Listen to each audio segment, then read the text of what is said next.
Deus é bom. Amém? Essa noite eu quero trazer algumas coisas e eu quero também poder compartilhar com vocês o que Deus fez nesses dias lá em Honduras, os missionários que estiveram lá, poder compartilhar um pouco, falar um pouco. Amém? Então, se você abrir sua Bíblia aí lá em Neemias 8, verso 10, você já sabe muito bem que esse é o meu texto favorito, ou é talvez o tema da minha vida. E ele diz assim: segui o vosso caminho, comei a gordura e bebei a doçura, e enviai porções àqueles que nada foi preparado. Porque este dia é santo ao Senhor. Não vos entristeçais, porque a alegria do Senhor é a vossa força. Amém?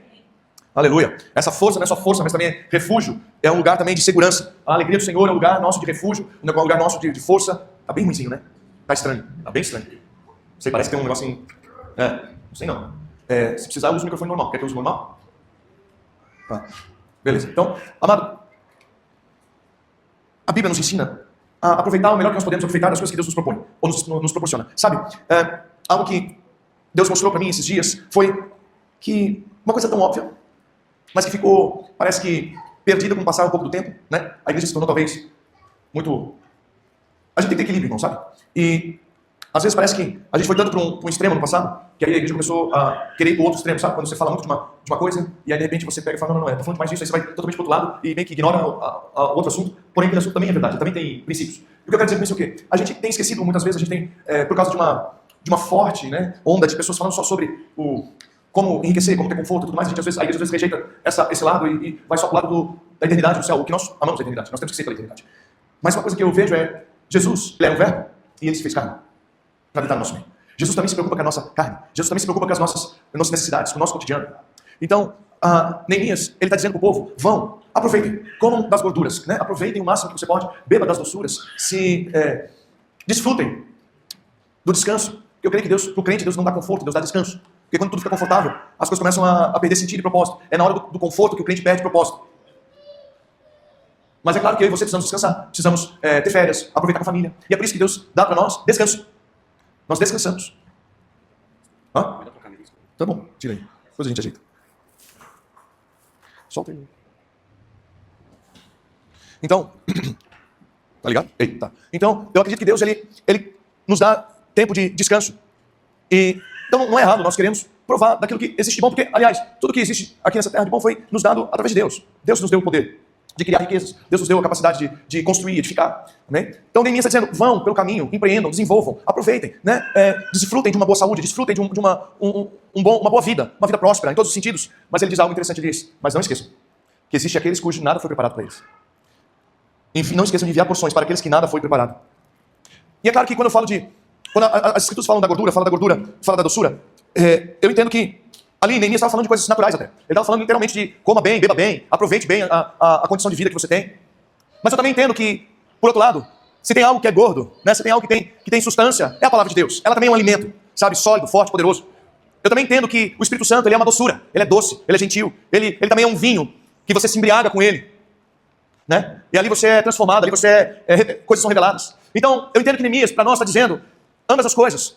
Você come da gordura espiritual, coma da gordura natural, beba da doçura espiritual, beba das doçuras, experimente as coisas boas que Deus proporciona para você na vida. Mas não esqueça de preparar porções para aqueles que nada têm preparado para si. Como é fácil esquecer? Como é fácil a gente pensar só, eu e meus 4? Como é fácil nós termos uma vida só, eu e minha família? Quando na verdade nós precisamos abrir os olhos para fora, para aqueles que estão ao nosso redor, para aquilo que Deus quer fazer. Então ele diz, olha, eu estou te dando, enquanto eu te dou oportunidade para você beber, comer do melhor dessa terra, da minha palavra, do meu espírito, eu também estou te dizendo, não esquece, porque tem gente aí fora que não tem nada preparado para si, naturalmente e espiritualmente. Não esquece de levar para eles esse alimento, de preparar para eles. E nunca se entristeça, porque esse dia é consagrado ao Senhor. A alegria do Senhor é a vossa força. Sabe, a alegria do Senhor, a alegria dele. Quando você vê o teu pai sorrindo para você, feliz com você. Meu filho, obrigado. Você tem sido o homem, a mulher que eu te criei para ser. Você tem realizado o propósito pelo qual você foi gerado. Isso traz ainda mais força para um filho que ama o pai, para um filho que realmente quer honrar o seu pai. Isso traz ainda mais força para ele continuar fazendo aquilo que ele vem fazendo, que traz alegria para o pai. E durante esses dias em Honduras, nós literalmente vimos isso acontecer. Obrigado a cada um de vocês que nos enviou, que nos apoiou e que fez com que nós pudéssemos chegar lá. Porque nós vimos dia após dia porções sendo liberadas, não só naturais, mas também espirituais, sobre a vida de muitos lá. Muitas pessoas carentes, muitas pessoas sedentas, muitas pessoas desamparadas, pessoas que não faziam ideia que Deus se importava com elas. Sabe quando o texto bíblico diz que Jesus conta a parábola em Marcos, melhor, Mateus 24, fala sobre: tive fome, me deste comer, estive com frio, nu, me disse. Os discípulos olham e falam assim: Senhor, mas quando foi que nós tivemos assim? Ele diz: quando fizeste uma dessas coisas dos meus pequenos. Isso é o que realmente é a missão, é derramar nosso vaso de alabastro, nos quebrar, né? Nos derramar diante do amor de Deus pelo próximo e ver Jesus sendo... A gente acha que a gente está levando, mas muitas vezes a gente está ganhando, né? A gente olha nos olhos e vê Jesus ali, a gente faz como se fizesse para Jesus. Então foram dias bem marcantes, sabe? Eu pude ir todos os dias para a rua liderar uma equipe junto com o resto do time. Nós saímos, a gente, né? Aqui a gente às vezes fala assim: o culto lá na base leva 5 horas. O nosso lá levava 12, porque a gente saía depois do culto da manhã, né? 1 hora da tarde para as ruas, e aí a gente ficava ministrando na rua, não voltava para o hotel porque estava longe, não dava para voltar, ia de noite para as igrejas, e aí vinha só à noite para o hotel. Então, tipo assim, dava um loop de 10 horas, né? Eu falei assim: cara, a gente tá falando de culto longo na base, os nossos cultos aqui, as nossas ministrações aqui, começa a 1 hora da tarde, vai até meia-noite, a gente volta às 11 horas da noite pro hotel, né? E assim, a gente foi a muitos lugares bem simples, assim, sabe? Eu lembro que na segunda-feira a gente foi a um lugar muito pobre, muito miserável, com muita criança. E bem, assim, bem pesado, bem miserável. E você vê uma pobreza diferente. Não era uma pobreza maliciosa, na grande parte. Você não via malícia, você não via maldade naquelas crianças, naquele povo. Você via uma miséria imposta sobre eles. Algo que eles, não, mesmo que eles quisessem, todo o sistema é desenhado de uma forma que não permite que eles cresçam, não permite que eles saiam de lá. Nós encontramos muitas mães com filhos que os pais foram para os Estados Unidos para trabalhar e nunca mais voltaram, e não mandaram dinheiro, e elas não conseguem trabalhar também por causa dos filhos. Então, sabe, realidades que você nem imagina que existem muitas vezes na vida. E questões tão terríveis. Testemunhos, sabe, crianças até 16 anos, 80% delas já são abusadas ou de alguma forma elas são violadas. As meninas, até 16 anos. Muitas delas a gente olhava e via assim, são crianças, amamentando. Só que elas dizem que tem 18 anos, por causa que tem medo de que tirem a criança, ou por causa do homem, né, que está ali, que é maior de idade, com medo. Só Jesus para vir aqui fazer alguma coisa. Nem o dinheiro todo do mundo, eu te falo, irmãos. A gente muitas vezes acha que a solução para os problemas da nossa vida é dinheiro, é porque eu não tenho recurso, é porque eu não tenho isso, eu não tenho aquilo. Eu vou te falar, querido, quando você vai a lugares como esse, você vê tantas disfunções, tantos problemas, tantas dores, tantas enfermidades, que não existe dinheiro na face dessa terra que seja capaz de resolver todos esses problemas. A única solução a única coisa que realmente pode mudar toda essa história é Jesus. É Jesus, cara. É o pão da vida. Sabe? É alimentar não só o físico, mas é alimentar o espírito, a alma, trazer a transformação verdadeira e genuína para eles. Sabe, as crianças, elas caminhando o tempo inteiro ao nosso redor, a Joy com os brinquedinhos, a Joy, ela tem um testemunho dela próprio, né? Porque, vocês sabem, nossa festa caipira, tinha vários brinquedinhos e tal, e muitas das brincadeiras que ela participou aqui, ela participou com o dinheirinho dela. Só que você tem que entender, uma sexta-feira à noite, uma sexta-feira antes de manhã, a Joy inventa de pregar lá em casa. Ela puxa a torre dela, pega a minha Bíblia emprestada, e aí ela fala: agora eu vou pregar. Aí eu, a Yúlia e a Marcela temos que escutar ela pregar. Ela abre a Bíblia e começa: João, porque Deus amou o mundo, porque não sei o quê, e ela começou a pregar para nós de manhã. Aí ela parou. Aí ela: agora vamos adorar. Aí ela começou a cantar e todo mundo tinha que cantar com ela a música. Aí terminou. Aí agora acabou, filha? Não, agora tem a oferta. Ela ministrou a oferta para nós. Aí a gente ficou assim: caramba, meu, tá bom. Aí a Yúlia, eu e a Marcela fomos lá, pegamos um dinheirinho e demos de oferta. Esse dinheirinho foi o que ela usou para brincar aqui. E aí ela ganhou, alguns de vocês deram também brincadeira para ela, tal. Eu sei que ela voltou com uma sacola cheia de brinquedinho, daqueles brinquedinhos, eram brinquedinhos legais assim, simples, mas legais, coisa nova. Ela voltou com essa sacola para casa. E aí quando ela chegou em casa, a gente falou: nossa, filha, tem bastante coisa, dá para levar alguma coisa para Honduras. Aí ela ficou primeiro assim: mas esse aqui é meu, eu ganhei. Eu falei: eu sei, é seu, você vai escolher o que você quer ficar e o que você quiser levar, você leva. Aí ela escolheu assim 20% das coisas, ela ficou com 20% e pegou o resto, os 80 levou.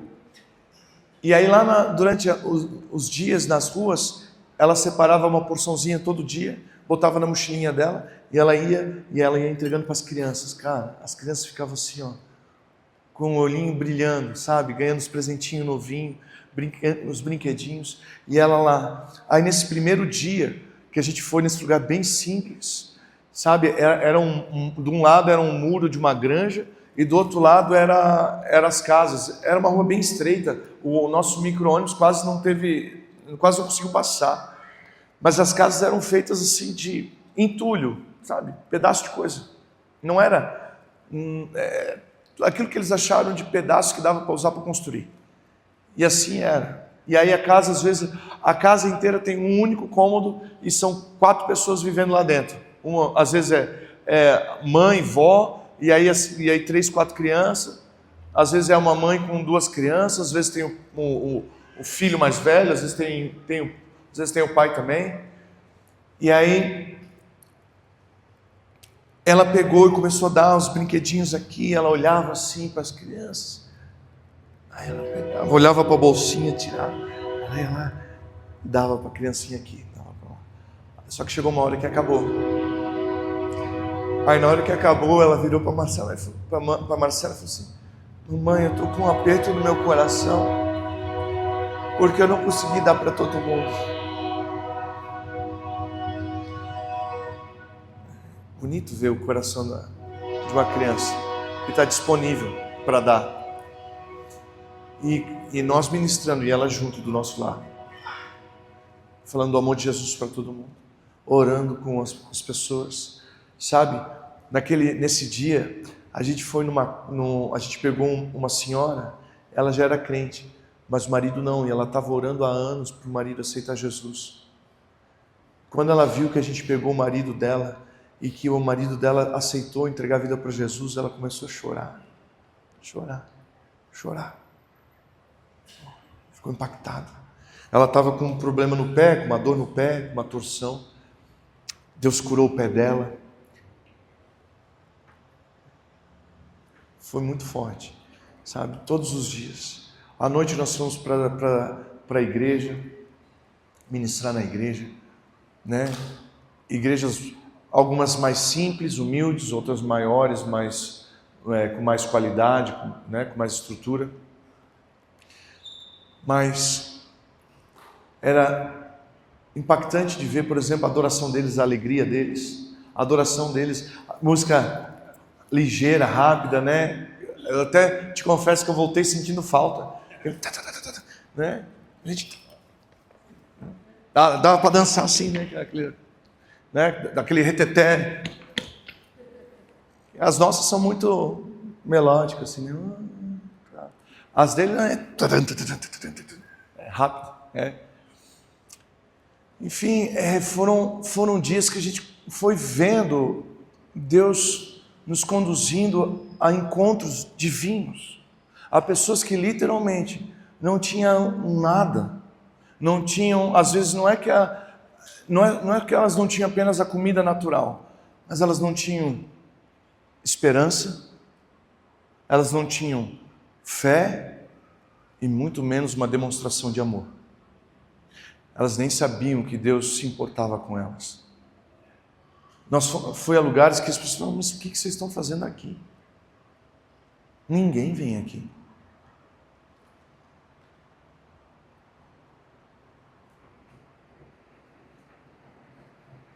Ninguém vem. Ninguém se importa conosco aqui. Pois é. Esse é o tamanho do amor de Deus pela tua vida. Porque Ele te vê, Ele se importa com você. E foram um dia após o outro, no meio da chuva, né, nego? Meu Deus, nós pegamos 3 dias de chuva praticamente. Capa de chuva e aquela bagunça, lama para tudo quanto é lado. E vamos embora. Batendo de porta em porta, de casa em casa. Pegava na rua, quando não tinha ninguém em casa, pegava na rua as pessoas. E a gente olhava nos olhos e via o quebrantamento, via aquele olhar de gratidão, de esperança surgindo de novo, de uma fé despertando no coração das pessoas, né? É muito santo, muito único. É como Neemias diz, sabe? Você está entregando porções para essas pessoas, porções daquilo que Deus tem feito na tua vida, porções daquilo que Deus tem colocado no teu coração. E muitas vezes, o que eu vejo é que muitas vezes nós achamos que nós não temos nada, mas nós não fazemos ideia que às vezes o nosso nada é uma cachoeira para quem está lá fora.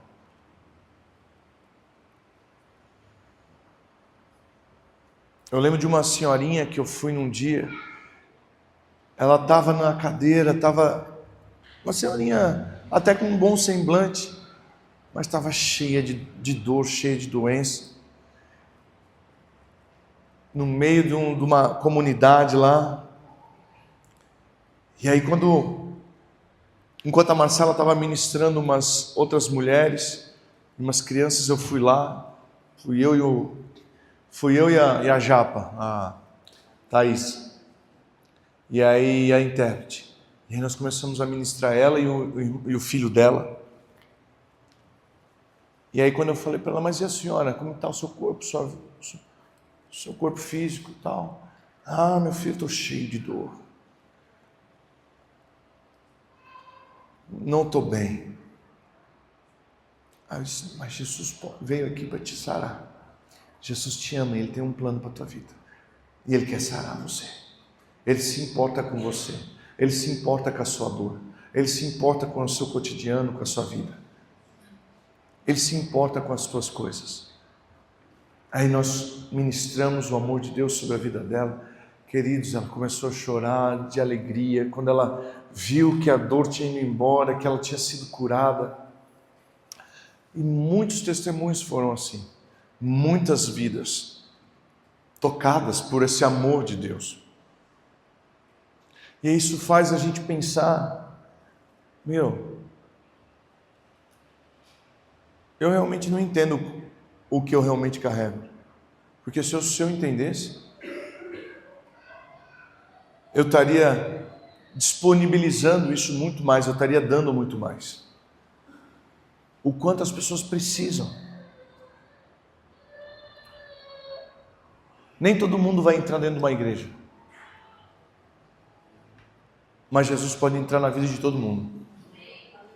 Ele precisa de nós, precisa de mim e de você. Amém? Então assim, dia após dia nós fomos vendo Deus preparando encontros divinos e santos. Teve um dia, querido, que eu estava com a tradutora, bom coração, mas péssima. Ela não entendia nem as palavras mais simples do inglês direito. Aí eu falei assim, ferrou. Senhor, não vai dar certo isso aqui. Vou ter que improvisar aqui um portunhol. E aí eu comecei a improvisar um portunhol, e no meio do portunhol vinha o inglês no meio, atrapalhando tudo. E a gente estava lá um dia lá numa casa, estava eu, a Kátia e o Cléristo, e o senhor, um rapaz assim, que já tinha servido a Deus. Ele, duro, rígido, e aí ele começou a conversar com o pastor local, e o pastor local não estava ajudando. Aí a tradutora também não estava ajudando. Aí a Kátia estava já com... Ela não vai com o tradutor, ela vai com o espanhol dela lá. Aí ela também já não estava conseguindo debater com o cara, que ela não estava entendendo direito o que ele estava falando. Ela perguntou, tu está entendendo o que ele está falando? Eu estou. Aí o Cléristo entrou na conversa para cortar a linha que estava sendo feita, que não estava boa. E aí deu uma brecha, eu falei, bom, vou ter que improvisar aqui. Aí fui. E comecei a conversar com ele, mostrar para ele a realidade de que você nunca vai estar pronto para isso, que você não, se se alguém soubesse que amanhã ia conseguir cumprir e caminhar do jeito certo com Deus, ninguém precisaria, Jesus não precisaria de ter morrido. É justamente porque nós não conseguimos que nós precisamos da obra expiadora de Jesus. Certo, querido? Se nós conseguíssemos garantir que amanhã nós iríamos caminhar no caminho certo com Cristo, Ele não precisaria ter morrido. É justamente porque nós não conseguimos que Ele morreu, para que Ele faça essa obra em nós. E enquanto eu falava ali e conversava com Ele no meu espanhol, portunhol, inglês ali misturado, e aí outras palavras eu pedia para a tradutora me ajudar. Como que fala isso mesmo em espanhol? Aí ela sabia a palavra, ela falava. O Espírito Santo falou comigo: essa é a batalha da fé, a boa batalha da fé, pelejando pela alma. Nós pelejamos pelaquela alma. Eu batalhei pelaquela alma, para tirar os embaraços, para tirar as confusões. Sabe, queridos, o que eu vi? Eu vi pastores com um coração muito bom, eu vi líderes e pessoas com um coração muito bom, cristãos com um coração bem intencionado, mas uma teologia ruim, mal ensinados. Você entende? Ninguém trouxe uma porção para eles de algo puro, de algo realmente, um bom ensinamento, uma boa linha teológica, um bom raciocínio.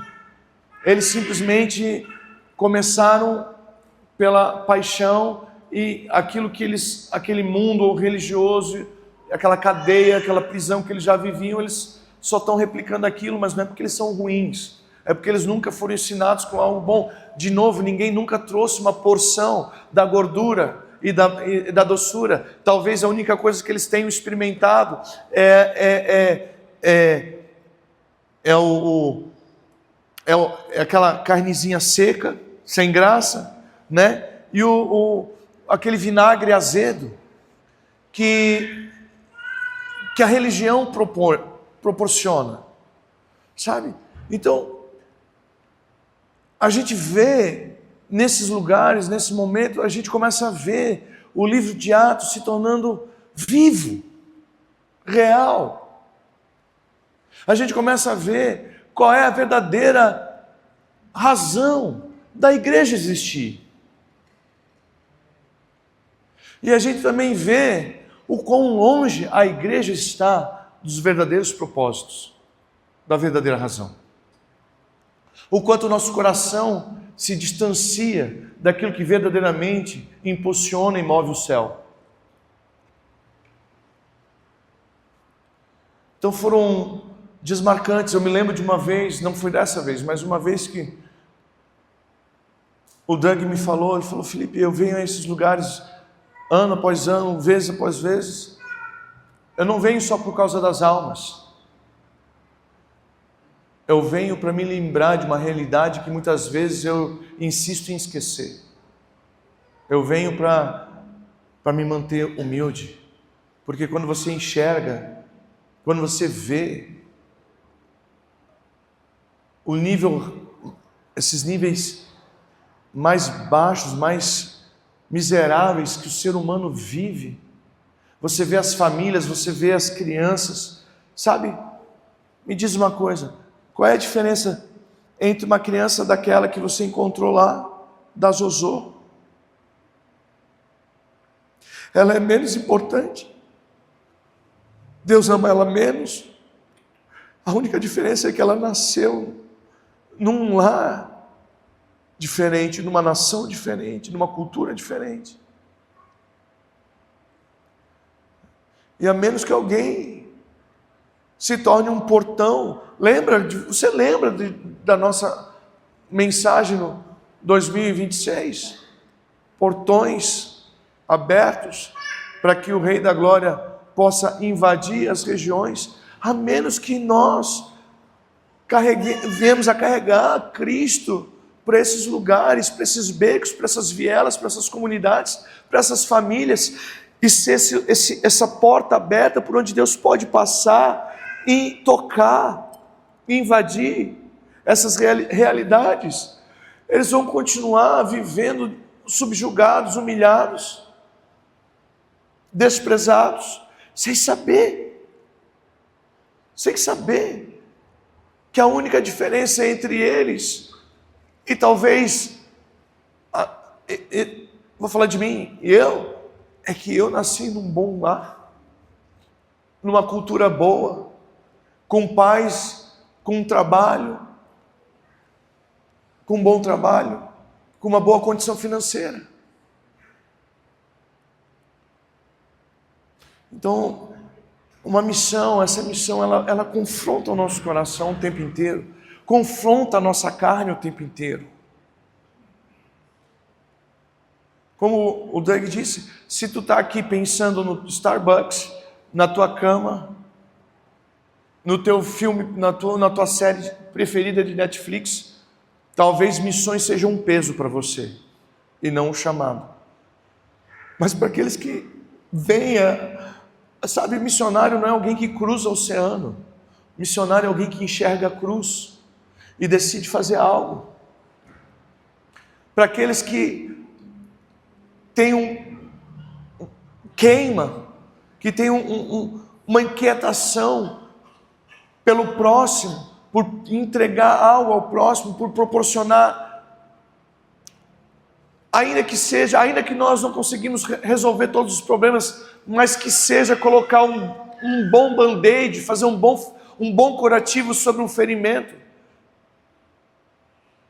Talvez é porque realmente Deus te chama para isso. Então, o campo missionário, esses lugares, eles te provocam, eles te confrontam em muitos sentidos. Eles não só te confrontam espiritualmente, eles te confrontam na mente, eles te confrontam na alma, eles te confrontam no corpo, fisicamente, eles te confrontam. Amém. Então foram dias onde nós vimos muita gente sendo curada nas ruas. Nós tivemos muitas curas nas ruas, foram mais de, agora eu não lembro dos números, mas mais de 150 curas durante a semana, sem contar as curas que aconteceram no ginásio, na nossa cruzada lá. A cruzada foi também muito especial, sabe, foi um momento muito único nosso na cruzada, sabe, uma cruzada indoor, que nem a nossa de Breu Branco vai ser. Uhul! Aleluia! O Doug disse, né, o que o missionário faz quando não está em missão? Ele está preparando outra missão. Eu falei, é verdade, eu realmente estou saindo daqui para praticamente entrar dentro de outra, né? A semana que vem eu estou indo, o Thiago está indo comigo, nós vamos para Breu Branco semana que vem, para lançar o Plano André, para começar a reta final para setembro. A gente vê Deus chacoalhando mais uma vez, mais uma cidade. Breu Branco, eles dizem que o povo vive lá de assistência do governo, Bolsa Família, essas coisas. Eu falei, que ótimo! Que ótimo! Nossa, por que ótimo, né? Tu é crente, tu não pode pensar assim. É porque daí eles não têm em casa, né? Eles não têm que trabalhar, né? Eles não trabalham, eles dependem, então eles vão estar em casa. Nós vamos encontrar eles em casa. Nós vamos poder pegar eles em casa durante a semana. Então, eu vendo a cruzada, já é impossível de não olhar para aquilo e pensar, cara, a nossa cruzada lá em Breu Branco, também no ginásio. Então foi muito impactante. Eu quero dar oportunidade para que outras pessoas também falem um pouco, para que você compartilhar com você, porque, sabe, querido, uma coisa que nós precisamos entender, principalmente na nossa comunidade de fé, na nossa nação, né? Mas falando de nós, a nação nossa, o Brasil precisa aprender isso, mas nós aqui ainda mais. É porque muitas vezes quando nós estamos indo, aí nós estamos, uau, eu estou indo, beleza, estou pelejando para ir porque eu vou. Mas quando nós não estamos indo, nós esquecemos que tipo assim, o problema é deles. Eles é que estão indo, não sou eu. Não, quando na verdade nós todos, vocês todos estavam lá representados por alguns de nós. Você pode não estar lá fisicamente, mas as nossas mãos, os nossos pés representavam primeiro a Cristo, mas depois a vocês também, que oraram por nós, que nos enviaram com o seu amor, com suas orações, com os seus recursos. Então, eu creio que é importante que você perceba o impacto que foi causado na vida de algumas pessoas, sabe? Porque senão você pensa que sempre, eles fizeram, não, foi nós que fizemos. É como uma lança, a lança tem uma ponta dura que fere, que passa o fogo, que transpõe, que avança, mas ela só pode funcionar se tiver uma vara de madeira atrás, um cabo de madeira atrás. Quem entende o que eu estou dizendo? Esse bastão atrás da lança é que proporciona a ela ir, perfurar o alvo, alcançar o objetivo. E muitas vezes ela é muito maior do que a própria ponta. Ela é tão fundamental e necessária quanto a própria ponta. A própria ponta, talvez ela não conseguiria chegar lá sem aquele bastão atrás. Sabe? Então, quando a igreja, como uma comunidade de fé, se torna tem um objetivo único, se coloca nas mãos do Espírito Santo de Deus para controlá-la, para governá-la, ela se torna como esse bastão que impulsiona a ponta, que impulsiona a linha de frente para alcançar os objetivos, para tirar o território do inimigo, porque é isso que a gente faz, a gente vai para roubar o território do inimigo. A igreja, ela existe para tomar território, a igreja não existe para defender território. É a porta do inferno que não resiste à igreja. Não é a igreja que não é nós, não é eu e você que temos que resistir a Satanás. É Satanás que está tentando resistir a nós. É Satanás que está dando passo para trás. Não é eu e você que temos que dar passos para trás. A melhor estratégia da igreja é o avanço, é o ataque. É tomar território, é pregar o evangelho. É ir aonde ninguém vai.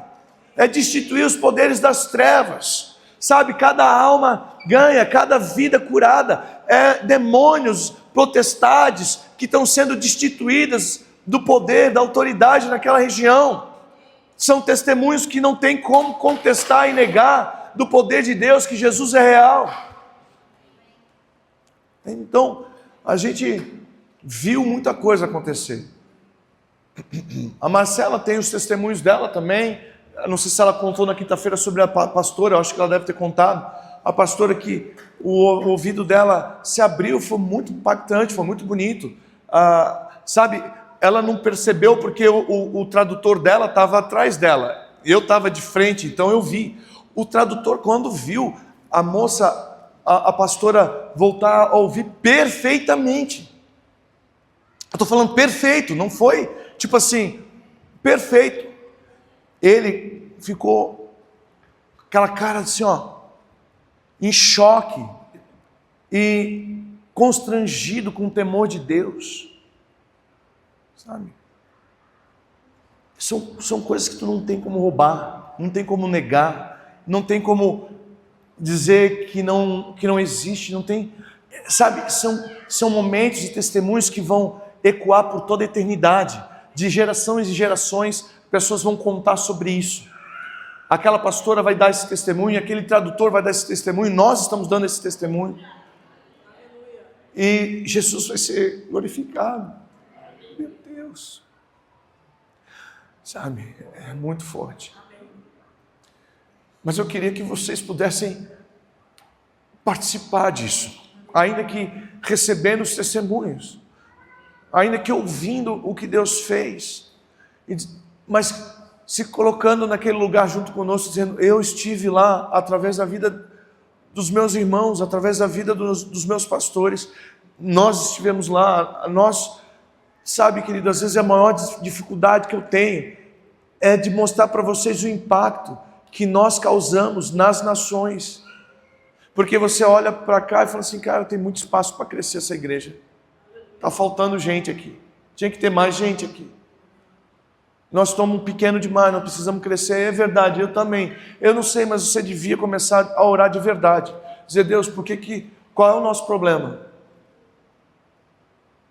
Qual é o nosso problema?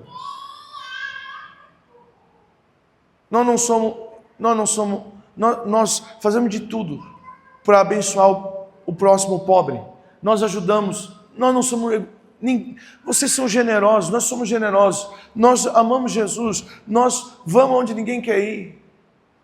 Jesus cura as pessoas aqui literalmente. Jesus liberta as pessoas literalmente. Qual é o nosso problema? Por que não está crescendo? O que está acontecendo conosco? Nós tínhamos que começar a orar de verdade, dizer assim, Senhor, por que essa igreja não cresce? O problema é nós? Tem algum problema conosco? Porque certamente não tem problema com Deus.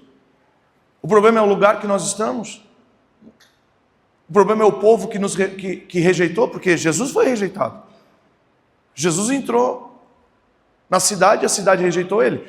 Ele bateu a poeira do pé e saiu. Foi para outro lugar. Nós temos que ir para outro lugar? Porque aqui as pessoas não querem aquilo que nós temos para oferecer? Pode ser, eu não sei. Ou tem alguma coisa que está acontecendo, que nós precisamos quebrar e romper. Mas a minha, às vezes, dificuldade é mostrar para vocês o impacto que nós causamos, que esse ministério causa ao redor das nações. Eu agora estava lá em Paraupebas, estava sentado numa mesa com pastores. E pastores assim, ó, nossa, isso é muito bom, obrigado por compartilhar isso comigo. Isso aqui eu estava precisando. Sabe? Nós estivemos em Honduras com pastores, ministrando a pastores, a igrejas, trazendo um confronto em amor, removendo essa teologia ruim e trazendo para eles uma teologia pura, equilibrada. Então, às vezes, eu tenho essa dificuldade de mostrar para vocês. Por isso que eu sempre prefiro que vocês vão conosco. Por isso que eu prefiro que vocês vão todo mundo para, por exemplo, Breu Branco, porque vocês vão ver o que acontece. Sabe, às vezes a gente está acostumado, acha que é normal o que nós vivemos. E não é normal. Você vai e vê que para os pastores, para aquele povo, aquilo não é normal. Eles não têm isso. Ou eles têm quando tem uma conferência específica, que vem alguém de fora específico, mas no dia a dia deles eles não têm acesso a isso.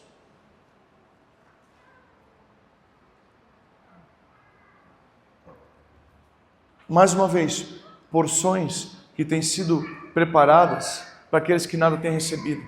Nós não estamos interessados apenas em continuar polindo as mesmas moedas. Às vezes esse é o teu problema. Você está esperando que o pastor fique te polindo. Mas a Bíblia diz que aquela mulher que perdeu a moeda, ela foi atrás da moeda perdida. Ela não ficou lá, tudo bem que eu perdi essa moeda, vou continuar lustrando as outras que ficaram. Nós temos uma missão. Você tem uma missão. Pegar aquilo que Deus tem te dado e procurar alguém que não tem nada para receber. Sabe, talvez você vai falar, mas eu não tenho nada para compartilhar. Talvez claro, talvez você não tenha para compartilhar com o cara que está aqui, mas o cara que está ali, ele não tem nada. O frentista do posto, o atendente da loja, sei lá, sempre vai ter alguém que não tem aquilo, não tem nada daquilo que você tem um pouco para dar. E a chave é compartilhar isso. Sabe, senão perde sentido a gente ter culto. Senão perde sentido a igreja. O que nós vamos fazer? Vamos vir para cá. aí vamos ter 3 músicas lentas, uma música rápida, aí vamos ter os anúncios ungidos, aí todo mundo pula, todo mundo cai no chão, todo mundo dança, todo mundo rola, e aí todo mundo ri, todo mundo chora, e aí todo mundo vai para casa e continua da mesma forma. Não, querido, o objetivo de você e eu estarmos aqui é para que a gente possa passar tempo com Deus, para que Deus possa nos tocar, Ele possa nos encher, Ele possa nos carregar com uma porção que não seja só a nossa necessidade, mas com algo que nós possamos liberar sobre alguém.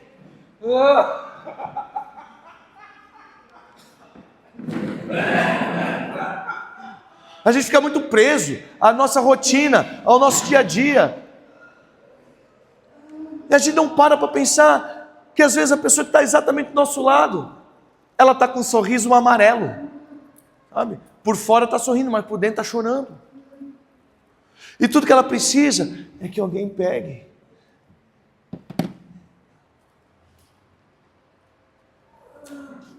e dê um abraço e diga: você é amada por Deus. Deus não te esquece. Deus conhece o teu coração e vê os teus anseios.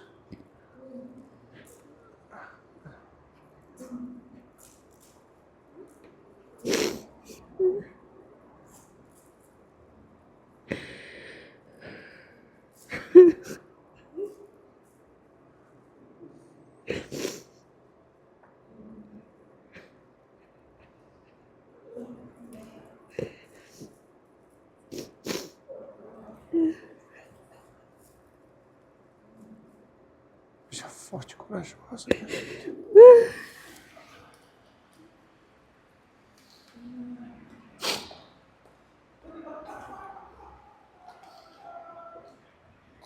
Se não for para preparar porções para aqueles que nada têm recebido, a vida fica meio sem graça. Comer tanta gordura e beber tanta doçura, se eu não posso compartilhar com ninguém.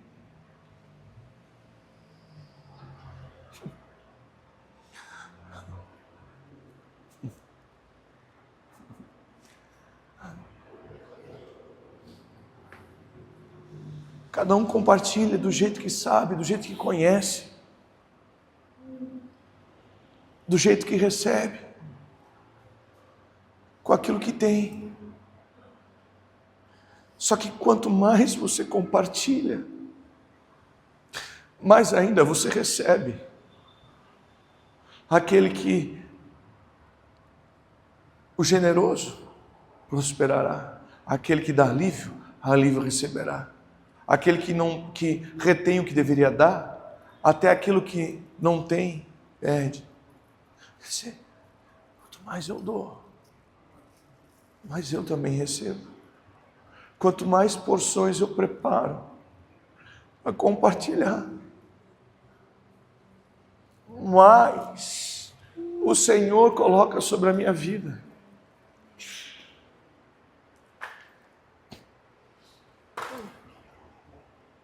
É uma vida fora do eu. Não é eu, é Jesus. E o seu plano, e a sua vontade.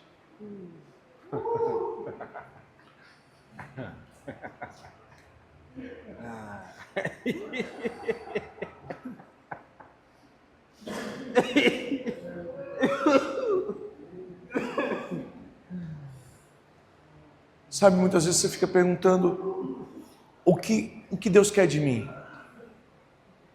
A única coisa que Deus quer de você é que você vá até Ele e permaneça nele, porque nele você descobre o coração e a paixão dele. E quando você reconhece o amor e a paixão de Cristo, pelo que Ele é apaixonado, pelo que Ele tem amor, fica fácil de descobrir o que você é chamado para fazer. Ele revela, o chamado é reconhecido a partir daquilo que você entende, que é o amor e a paixão de Deus.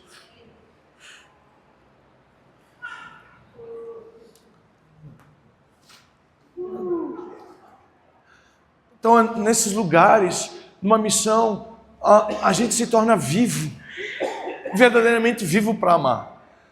Porque o nosso objetivo único é adorar Jesus, glorificar o nome dEle e levar Ele para alguém, pegar um pouco daquilo que a gente recebeu e derramar na cabeça de alguém, liberar sobre o coração de alguém.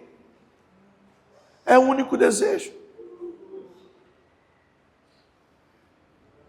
Se nós vamos ser como Jesus, nós precisamos também focar em expulsar demônio e curar enfermo. Sabe, amado, tem coisas que você não está endemoniado, mas você está sobre opressão. Opressões que são demoníacas. Que se não for expulso, você vai continuar sofrendo com essa angústia, com esses altos e baixos. Alguns de vocês têm muitos altos e baixos. Tipo assim, no domingo você vem, você está super uau, na segunda-feira você está bem, na terça-feira começa a coisa desandar, quarta-feira você já está no chão, você chega na sexta-feira você já está engatinhando, pelo amor de Deus, chega o domingo. Sabe, esses altos e baixos, isso não é normal. Isso não é normal, isso não é natural, isso é um demônio oprimindo a tua vida, sugando a tua energia, sugando a tua esperança, entende? Só que a gente é tão natural, a gente anda tão no natural, que a gente não consegue discernir as coisas do Espírito. Talvez você, como crente, crê em Deus mesmo, verdade? O diabo não tem como te possuir, mas ele pode te oprimir.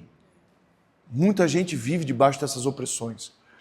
Jesus, ele libertava as pessoas, ele curava as pessoas, as enfermidades, sabe? E é que nem outro dia eu falei, o que é mais fácil? Dizer, Jesus te salvou, ou levanta e anda para um paralítico?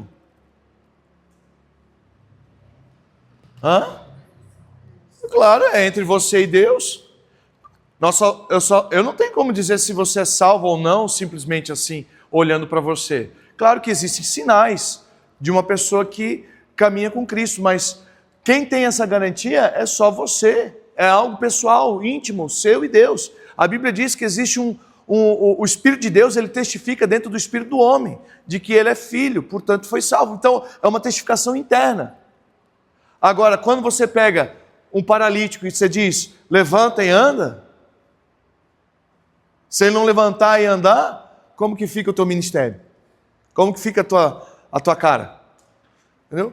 Então, muitas vezes, a gente esquece essa parte, de que nós precisamos crer no poder do alto de Deus, para mudar as circunstâncias, situações. Vamos parar de só dar assim, a coceirinha, dar só cumpri minha missão, fui para a igreja. Tipo, não, nós precisamos do poder do alto para curar esses enfermos que nem, por exemplo, tu acha que eu não fico indignado? Eu fico indignado. Assim como eles ficaram indignados com aquele rapaz, eu fico indignado quando vem o cara bêbado ali e a gente não consegue lidar com aquilo. Eu falo, não é possível. Tem que haver um nível de autoridade onde o demônio desse cara vai embora. Onde esse cara é restaurado, é liberto. Né? Então a gente precisa começar a ser mais violento no espírito, buscar mais as coisas do alto, ter mais discernimento espiritual das coisas. Tem coisa que é demônio, querido, que está te oprimindo, que está causando problema para você. E tudo aquilo que você aceita ou tolera se torna a tua realidade. Por isso que a gente vê, que eu falei para lá, olha só, tudo bem, você pode morar numa casa amarrada com fita, plástico e telhado de amianto. Mas você não precisa ter um monte de lixo na frente da tua casa. Essa sujeira toda é por causa dessa influência maligna do inferno que rege toda essa comunidade. É uma potestade, um principado que está regendo toda aquela nação. subjugando as pessoas à miséria. E a menos que você confronte ele, a menos que você mude, para mostrar para toda a comunidade que é possível mudar, nada vai mudar. Mas quando alguém muda, quando você não aceita aquela circunstância mais, quando você diz chega, basta, e você começa a ditar o exemplo, todo mundo que está ao teu redor começa a olhar e falar assim, se ele pode, eu também posso. E dentro de uma estação, de uma transição de estações, você vê uma mudança completa de uma comunidade, de um povo. Sabe? Então, tudo que você tolera vai se tornar normal na tua vida. Se tu tolera opressão, você vai viver oprimido. Se você tolera a dor, você vai viver debaixo de dor. Sabe? Satanás veio para matar, roubar e destruir. Ele veio literalmente para matar você, roubar você, destruir você. Se você tolerar apatia, se você tolerar tristeza na sua vida, Satanás vai fazer uma bagunça dentro de você. Agora, quando você pega, e eu não digo para vocês ignorarem, ninguém tem que ignorar os fatos, ninguém tem que ignorar os sintomas, mas nós temos que olhar além deles, olhar para a obra concluída da cruz, olhar para aquilo que Jesus fez. Isaías 53, 4 diz, certamente Ele removeu as nossas dores, as nossas tristezas, Ele próprio tomou sobre Ele. Pelas suas pisaduras nós somos sarados. Não é nós fomos no passado eu fui sarado, agora eu estou doente de novo. No passado eu fui liberto, agora eu estou aprisionado de novo. Ou nós seremos, quer dizer, no futuro eu vou ser curado. Sabe, o crente de hoje em dia, essas igrejas bonitinhas, da parede preta que nem a nossa, muitas vezes vive sempre na esperança de um dia acontecer uma coisa, nunca tomando posse daquilo que já foi liberado, daquilo que já foi feito. Se você quer ser depressivo, seja depressivo, mas eu não vou ser, porque Jesus já pagou o preço para mim ter alegria. Se você quer ficar doente, fique doente, mas eu não vou ficar. Por quê? Porque Jesus já pagou o preço. E não me entenda mal, o mesmo Deus que te livra da doença ou da tristeza, é o mesmo Deus que te livra dentro dela. Você pode, por algum motivo, ter sido enredado por alguma circunstância, alguém te magoou, alguma coisa aconteceu, você vacilou com a sua saúde, mas você não precisa continuar pagando o preço, você pode ser livre. Amém. A gente prega muito para ficar pulindo moeda, para ficar mantendo o crente dentro da igreja. E aí aquilo que realmente precisa ser feito é libertar os cativos. Jesus disse, venham até mim, passem tempo comigo, estejam comigo, permaneçam comigo. Para quê? Para que eu possa enviá-los para pregar o evangelho, para curar enfermos, expulsar demônio.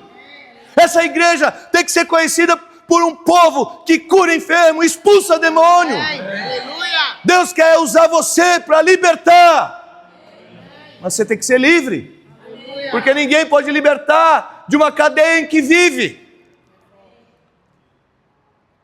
Tem que ser livre aqui, tem que ser livre na sua alma. Não tolera apatia, não tolera uma vida medíocre. Não substitui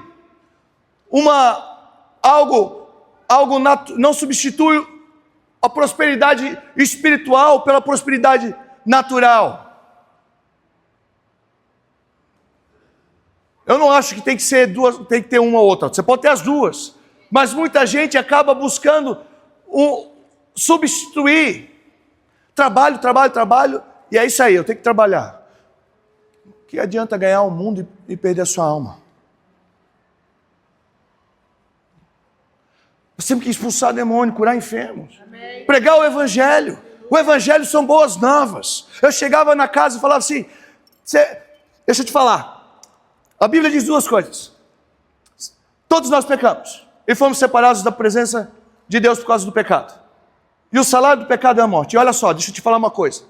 Satanás é muita coisa. Satanás é mentiroso, Satanás é tinhoso, Satanás é manipulador, Satanás traz doença, enfermidade. Mas uma coisa Satanás não é. Ele não é um mal pagador. Se você trabalhar para o pecado, ele vai te pagar com a morte eterna. Ele vai trazer o salário. Só que se eu parasse por aqui, é uma má notícia que eu estou te dando. Mas eu vim para te dar boas notícias. E a boa notícia é que Jesus simplificou aquilo que era impossível para mim e para você fazer. Aquilo que era difícil para mim e para você, Jesus fez fácil.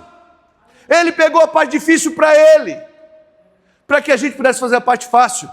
Porque o dom gratuito de Deus é a vida eterna através de Jesus Cristo, nosso Senhor e Salvador. E todo aquele que confessar o nome de Jesus será salvo. Isso inclui você, inclui eu, inclui todos nós.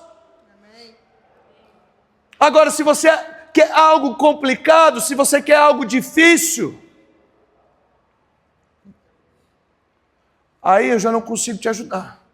Porque Jesus não veio complicar, Jesus veio para descomplicar. Ele veio para abrir o rolo. Quem pode abrir esse rolo? De repente aparece Jesus. Para o homem era impossível, mas para Deus tudo é possível. Então é simples. Se você crê, você vai fazer essa confissão e você vai receber Jesus no seu coração. Cara, é aí que mora a razão do Evangelho. É aí que mora a missão da igreja. A igreja, ela tem uma missão, e a missão dela é a missão, é ganhar as almas, é pregar o Evangelho. É libertar os cativos, sim, é te libertar, sim, é te salvar, sim, é te edificar, sim, é colocar autoridade, colocar poder em você, é te dar ferramentas, te capacitar. Mas para quê? Imagina, me diz uma coisa, Diogo, se você fosse todos os sábados treinar, tanto como você treina no motocross, para nunca correr uma corrida, teria alguma vantagem para você? Você continuaria fazendo isso, se você não corresse uma corrida? Imagina um soldado, Warley, imagina um soldado treinando todos os dias, atirando todos os dias, para nunca fazer uma operação militar ou ir para a guerra. Agora imagina você sendo treinado todo domingo, sendo capacitado toda semana, para não pregar o Evangelho para ninguém.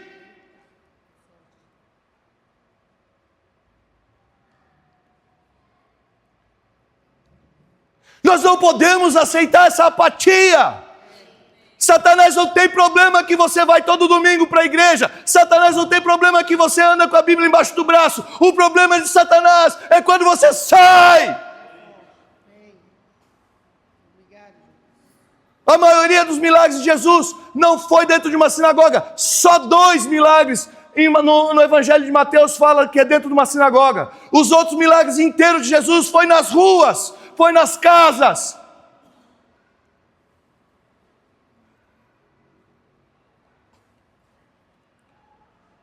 Ou nós somos um bando de consumistas, ou nós somos um grupo de produtores. Ou nós produzimos ou nós consumimos.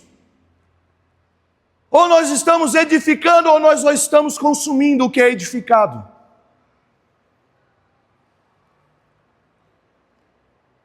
Deus está levantando uma nova geração, querido. Amém. Nós vimos lugares onde os adultos não queriam nada de receber oração, não queriam receber nada, mas as crianças vinham. Esse é um sinal que se nós não tomarmos a responsabilidade de preparar porções para aqueles que nada têm recebido, Deus vai nos substituir. Deus vai levantar do meio de nós, dos nossos filhos, das nossas crianças, uma geração para Ele, que Ele vai ensinar.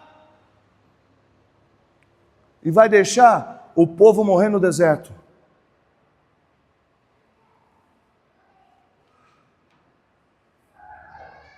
É hora da gente começar a buscar, a sair Que problema nós temos? Que problema que nós temos? Qual é a dificuldade? Receber uma carta de um oficial de justiça no teu prédio? Esse é um problema? Qual é o problema que nós temos? Que nós não temos a bolsa da moda? Que nós não estamos dirigindo o carro do ano?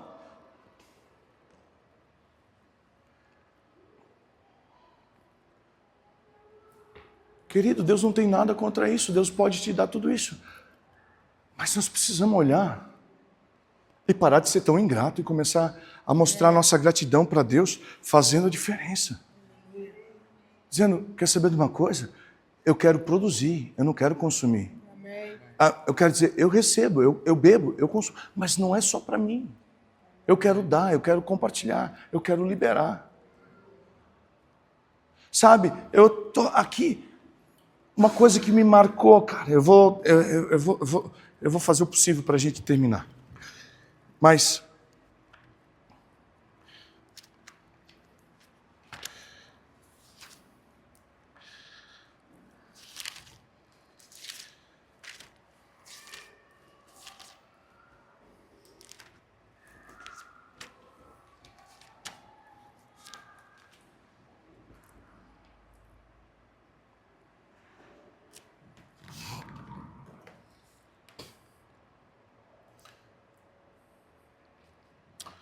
no final do Mateus 28, no final do Shabat, quando começou a amanhecer, o primeiro dia da semana, Maria Madalena e a outra Maria foram ver o sepulcro.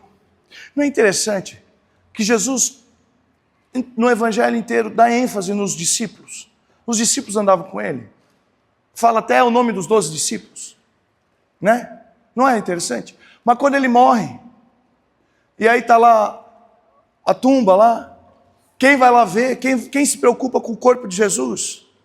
É as Maria. Maria Madalena e a outra Maria. Foram ver o sepulcro. E eis que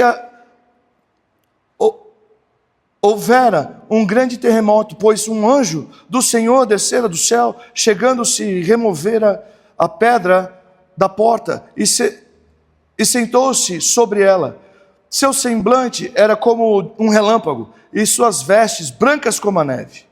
Olha só, os guardas, eles tremeram de medo por causa dele, e ficaram como homens mortos.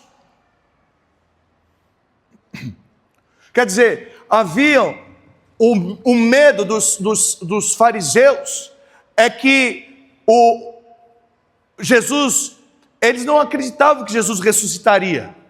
Mas como eles tinham ouvido falar que Jesus tinha dito que ia ressuscitar, o medo deles era que os discípulos de Jesus roubassem o corpo de Jesus durante a noite do túmulo. E aí a história de que Jesus ressuscitou se propagasse.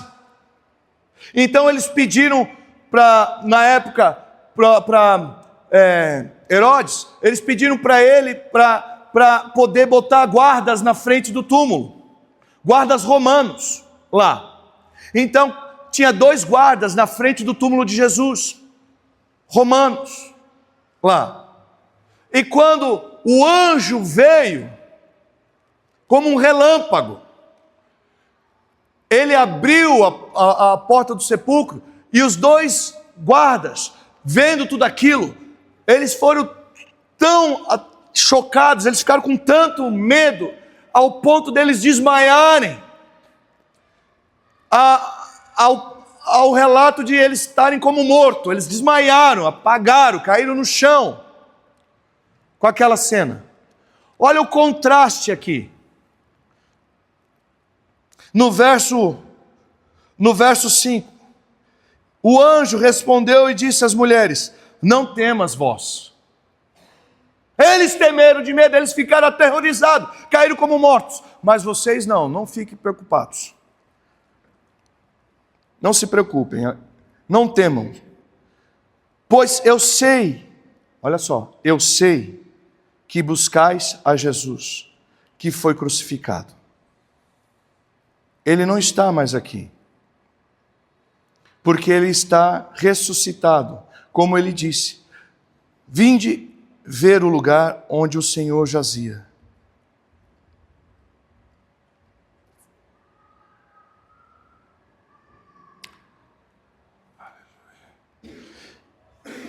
E ide depressa, e dizei aos seus discípulos que ele está ressuscitado dentre os mortos, e eis que vai adiante de vós para a Galileia. Ali o vereis. Eis que eu vou-lo tenho dito. E partindo elas apressadamente do sepulcro, com temor e grande alegria. Essas mulheres, elas chegaram ali com tristeza. Elas chegaram com tristeza, mas elas saíram com grande alegria. Elas chegaram com tristeza porque elas pensavam que Jesus tinha morrido, que tudo tinha acabado, que o sonho já era, que não havia mais esperança. Depois de tantas coisas, depois de tanta esperança gerada, depois de ter colocado a fé delas sobre tudo que elas viram e ouviram Jesus fazendo, Jesus tinha morrido. Então para elas é como se tivesse tirado a esperança, estavam tristes. Mas quando elas têm um encontro ali, quando isso acontece, o anjo diz: ei, não se entristeçam, não desanima, porque ele ressuscitou. Então ele dá uma direção para elas: olha, vai e conta para todo mundo. O que ele pediu para elas fazerem? E contar para todos os amigos dela, contar para os discípulos, contar para o grupo da onde ela vivia. Vai e conta para todo mundo que ele ressuscitou, que ele não está morto mais. Vá e dá um testemunho. Elas saíram com grande alegria, porque elas viram que o túmulo estava vazio, elas viram que Jesus tinha ressuscitado, que ele não estava mais ali. Você entende? Elas chegaram tristes e deprimidas, mas saíram alegres, porque elas viram que a esperança continua, que a fé continua, que existe algo além. Ide logo, dizer aos seus discípulos que ele está ressuscitado dentre os mortos, e eis que vai adiante de vós para a Galileia. Ali o vereis, e eis que vô-lo tenho dito. Verso 8: e partindo elas apressadamente do sepulcro, com temor e grande alegria, correram e anunciaram aos seus discípulos.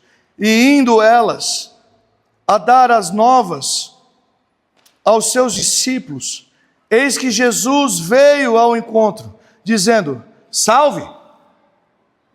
E elas chegando, abraçaram os seus pés e o adoraram.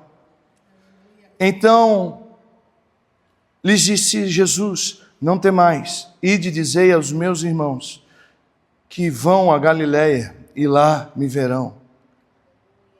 Quando elas iam, eis que alguns dos guardas foram à cidade e contaram aos principais sacerdotes todas as coisas que foram feitas. Antes de eu seguir em diante, perceba uma coisa.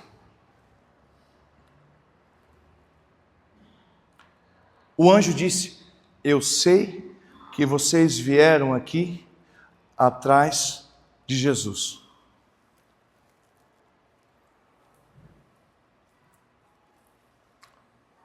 Elas estavam com uma expectativa. Elas queriam ver Jesus.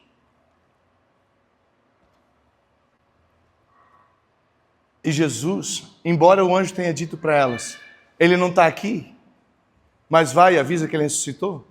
Na hora que elas vão embora, Jesus aparece para elas. Por quê?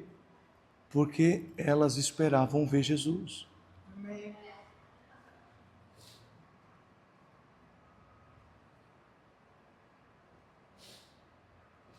Elas esperavam ver Jesus. as 10 virgens. Quando finalmente o noivo chega, os seus amigos saem na frente dizendo: lá vem o noivo. Aí elas acordam, porque todas caíram no sono, elas acordam. E aí 5 delas, prudentes, tinham óleos extra na botija, as outras 5 não tinham. As outras 5 pedem para elas: divide comigo.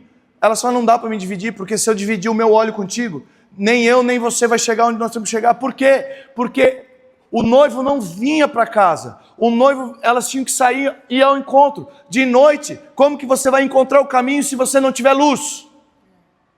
Elas não podiam dividir o óleo, porque elas não iam conseguir chegar até ele.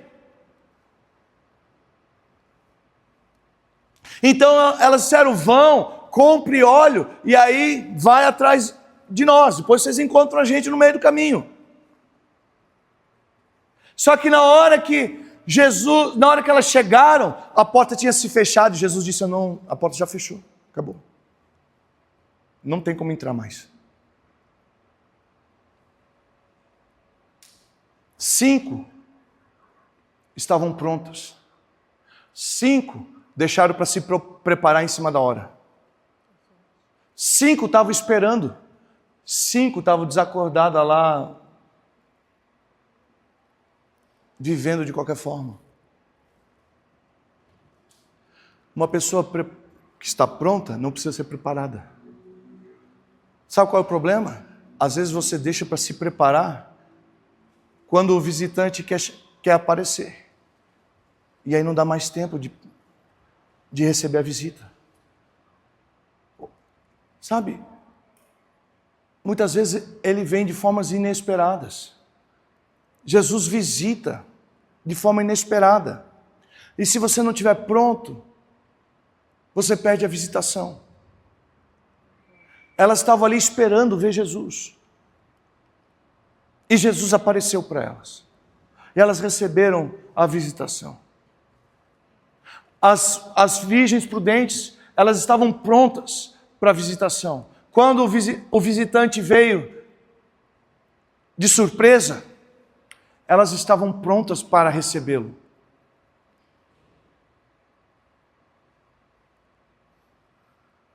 Muitas vezes nós perdemos a visitação, nós perdemos o encontro, porque nós estamos despreparados. Porque nós dizemos assim: quando chegar lá eu me preparo. Pode não dar tempo.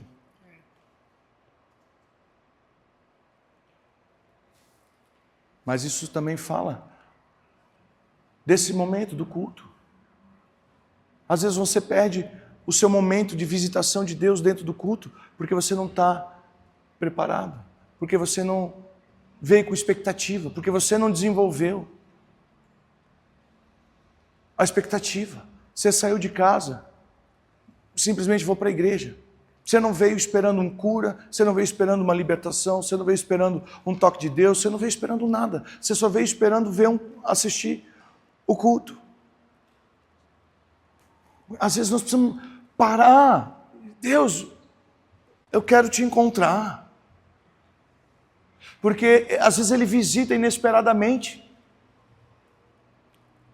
Quem está aqui? Elas queriam ver Jesus. Quando você tem quando elas não chegaram lá para ver qual é, elas foram esperando encontrar Jesus. O anjo diz: eu sei que vocês vieram para ver Jesus.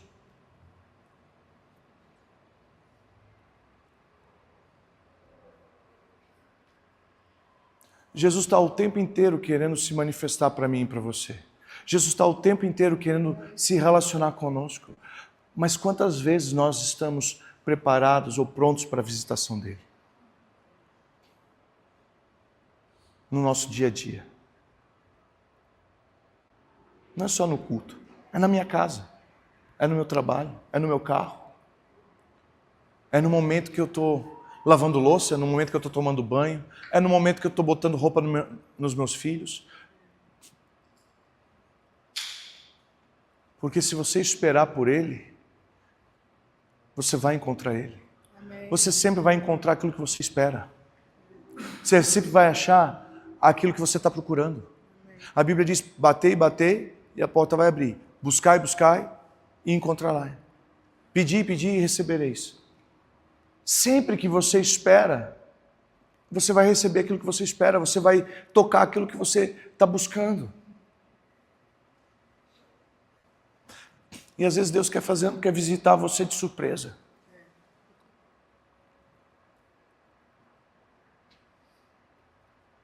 Mas você não está pronto. Não, eu vou me preparar. Não, eu vou trabalhar primeiro. Não, eu vou me formar na faculdade primeiro. Não, eu vou cuidar dos meus filhos. Não, primeiro eu vou fazer isso. Não, primeiro eu vou fazer os afazeres as tarefas do meu dia. Ótimo. Beleza. Só que o problema é que talvez Jesus vai querer te visitar no meio do dia e você não vai perceber. E aí quando você está agora finalmente pronto, a visitação já passou. O tempo já passou. O toque já passou. E qual é a razão do toque? Qual é a razão da visita? É te tornar uma testemunha. Amém. Elas foram tocadas. Jesus apareceu para elas. Imagina, um anjo disse, não, ele não está aqui. Pode ir lá, avisa para todo mundo que ele ressuscitou, como ele disse que ia ressuscitar. Ele vai encontrar vocês lá na Galileia. Já seria bom demais, não seria? Imagina, o anjo aparecer para você e dizer, olha, aquilo que você está buscando, Deus tem para ti, é só ir lá. Já seria bom demais. Mas quando elas estavam prestes a sair, aí Jesus aparece. Porque elas estavam procurando por Ele. Elas estavam prontas para receber a visita.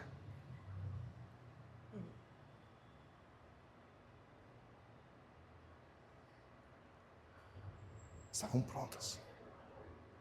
Elas tinham um desejo. Elas tinham um anseio. Elas queriam ver Jesus. Eu sei que vocês vieram aqui para ver Jesus. Hoje eu disse, eles não estão aqui. Eu não sei, eu teria voltado falando, querido, mas de quem é esse aqui então? Tipo, você falou para mim que ele não estava aqui? Será que o anjo mentiu? Ou será que o desejo do coração delas fez com que Jesus aparecesse para elas? Eu não posso deixar vocês irem sem que vocês me vejam, porque vocês estão prontas.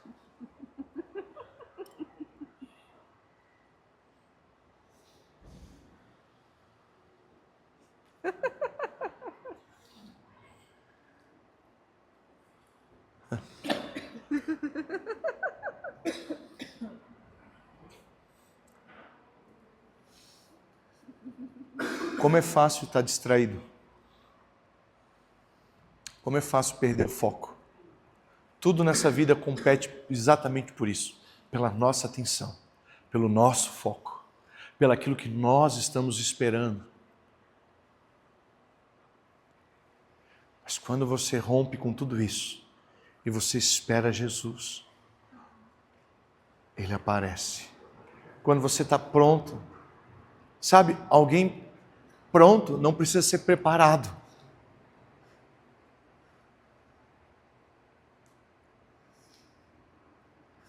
A visita pode acontecer a qualquer momento. Você está ali bem sensível, esperando, dizendo, opa, o Senhor agora? Ah, é o Senhor. Sim, Senhor, eis-me aqui, estou aqui, talvez te esperando mesmo. Será que tu acorda de manhã, numa segunda-feira, depois de um culto abençoado no domingo, esperando ver Jesus? Ou será que tu acorda de manhã, simplesmente esperando começar o teu dia, começar o teu trabalho, esperando os problemas que tu vai ter que resolver na empresa? Os problemas vão estar lá. Jesus disse, os pobres vocês sempre vão ter com vocês, mas eu nem sempre. Quer dizer, Ele sempre está conosco nesse sentido, mas nem sempre Ele está manifestado para nós. Nem sempre Ele está ali naquele momento conosco. Então, agora se tu está esperando por Ele, se você está pronto para a visita, Ainda que ele venha inesperadamente. Ô, Jesus, não é terça-feira não. Não é House on Fire. Não chegou na House on Fire ainda. Jesus, não é quinta-feira, 20 horas não. Eu estava te esperando na quinta-feira às 20 horas. Tá bom, querido. Então tá, a gente se encontra lá. Mas eu queria te visitar hoje.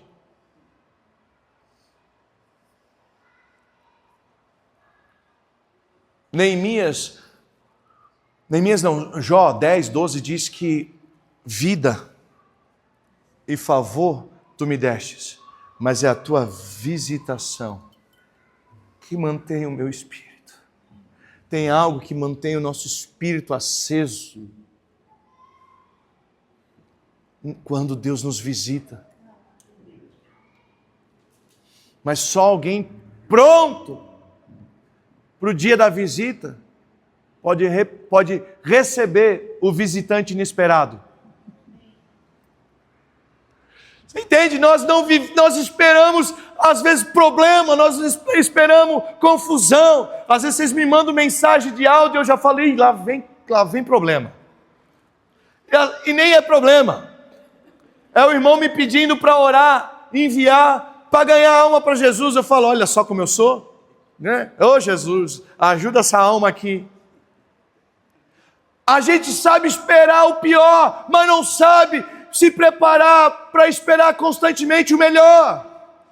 O que é o melhor senão a visita daquele que morreu e que tudo fez por nós e ressuscitou? Quando a visita vem, ou você está pronto para receber, ou você não está. Ele não condena ninguém. Ele só, quantas casas nós batemos e às vezes as pessoas não estão. A gente estava ali para uma visita inesperada, trazendo às vezes a comida que a pessoa precisava, a cura que a pessoa precisava, o amor que a pessoa precisava, mas porque ela não estava em casa, porque ela não estava esperando, ela não estava pronta, nós tivemos que ir para a casa seguinte. Você não fica chateado, você não fica triste com a pessoa, você não fala, esse morador aqui não presta. Não, você tem tanto amor por ele quanto o outro. Mas enquanto essa porta está fechada, você vai na que está aberta. Quem está entendendo? A gente tem que aprender a criar expectativa e estar pronto para a hora da visitação. A hora que Jesus quer te tocar. A hora que Ele quer falar. Você parar e dizer, fala que o teu servo te escuta. Fala que teu filho te escuta. Fala comigo, Pai. Pode ser 5 minutos, pode ser 5 horas. Eu tenho certeza que quando Deus interrompe o cotidiano da tua vida, Ele nunca vai interromper para deixá-la pior. Ele sempre vai interromper para deixá-la melhor. Se Ele precisa de 5 minutos ou de 5 horas, dá para Ele o que Ele precisa.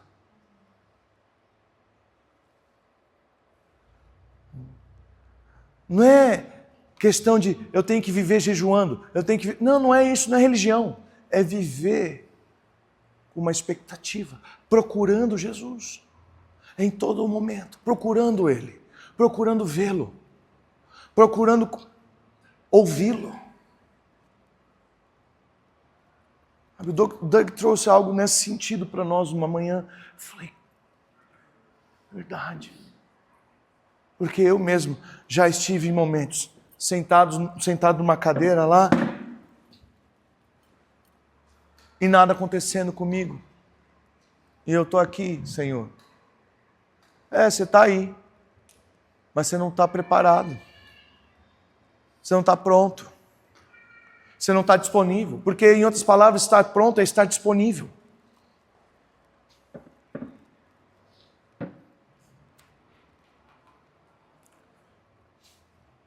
Amém? Elas esperaram ver. E elas receberam aquilo que elas esperavam. Ou não, irmãos? Elas receberam ou não receberam? Elas receberam exatamente o que elas esperavam. A mulher do fluxo de sangue. O que ela fez antes de sair de casa? Se eu apenas tocar na orla das vestes desse homem, eu serei sarada. O que aconteceu com ela? Ela foi sarada ou não foi? Exatamente o que ela esperou. Exatamente aquilo que ela procurou. Você sempre vai encontrar aquilo que você procura. Se você é casado e você está incomodado e irritado com a tua esposa, com o teu marido, e você começar a caçar confusão, vai ter confusão. Relacionamento de amizade, amigo também é a mesma coisa. Agora, se você estiver caçando o amor, caçando a bênção, caçando a alegria, você também vai encontrar.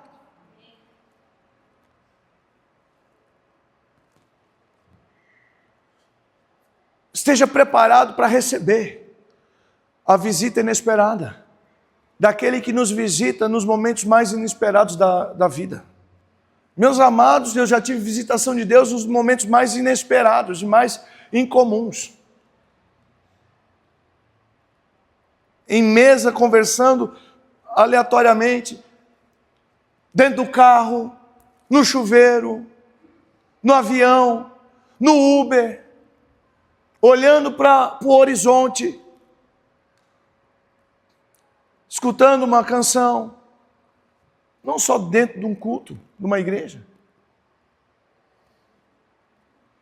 E esse é um relacionamento que Deus quer trazer. E nós precisamos voltar a esse lugar. E dali Ele nos envia com autoridade, com poder. E dali Ele disse, vai agora e conta para todo mundo. Conta para eles que eu estou vivo. Conta para eles onde me encontrar. Sabe, elas podiam dizer onde encontrar, porque elas tiveram um encontro. Quem tem um encontro sabe aonde encontrar de novo. Você sabe onde levar. Você sabe para onde apontar. Você sabe como dizer, aqui você vai encontrar. Porque você já foi, já encontrou. Quem teve um encontro sabe como dizer para outra pessoa aonde encontrar também. Amém?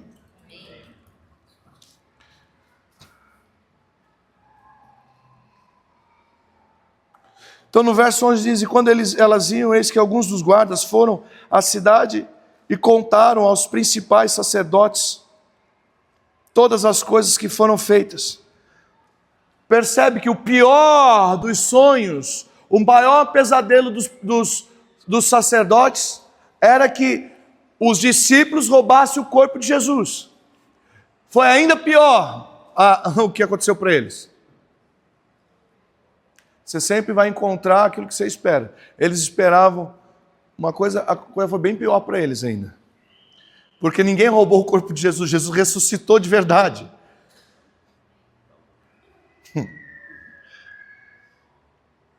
No verso 12 diz assim, ó, e reunindo-se eles com os anciões, e tomando conselho, deram muito dinheiro, diga, muito dinheiro, aos soldados, dizendo, dizei, seus discípulos vieram de noite e furtaram enquanto nós dormíamos.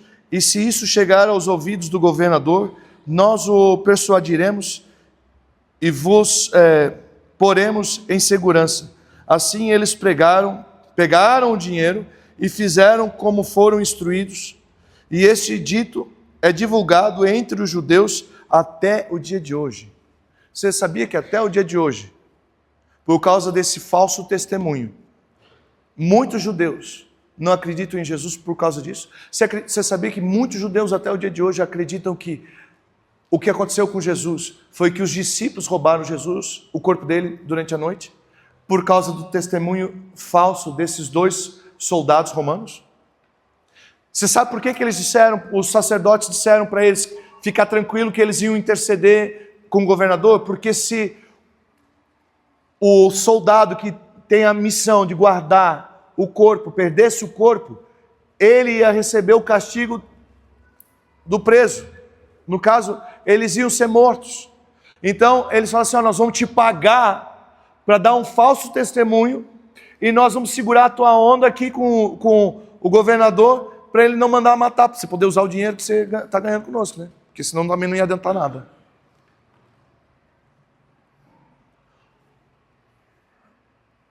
Você vê que o dinheiro pode ser usado, e tem sido usado ao longo dos anos, para financiar falso testemunho. Os sacerdotes pegaram o dinheiro e pagaram para os romanos mentirem, para aqueles soldados mentirem. E até hoje muita gente acredita nessa história. Até hoje o testemunho falso desses homens tem perpetuado de geração em geração e feito muita gente se afastar de Cristo ou não receber Cristo em seus corações. Eu acredito que se você pode usar o dinheiro para levantar falso testemunho, quantos livros até hoje são escritos falando mal de Jesus, criticando Jesus, negando Jesus, tentando explicar por que Jesus não é quem nós dizemos que Ele é. Quanto dinheiro é usado em pesquisas, em estudos, para tentar mostrar que, desqualificar a Bíblia, embora eles não consigam, há mais de 2000 anos eles tentam desqualificar e não conseguem, só conseguem provar que a Bíblia é real. Mas quanto dinheiro é gastado para dar falso testemunho? Quanto mais nós podemos usar, então, os recursos, se nós podemos usar, se o dinheiro pode ser usado para levantar falso testemunho e perpetuar isso durante a história do universo, eu creio que nós também podemos usar o dinheiro para perpetuar o verdadeiro testemunho, para levantar o verdadeiro testemunho, para enviar o verdadeiro testemunho. Vocês ouviram aqui vários testemunhos do que Jesus fez. Sabe, quando você está lá e você vê olhos nos olhos daquelas pessoas, você vê as circunstâncias ao redor, você vê o tipo de casa que eles moram, você sabe a importância daquilo que Deus está fazendo naquele momento, naquele lugar. Que você é só um instrumento de Deus, você é um caminho. Jesus caminha, Jesus não tem mãos nem pés senão as nossas. Você é essa plataforma onde Ele é levado para as nações. Você está comigo?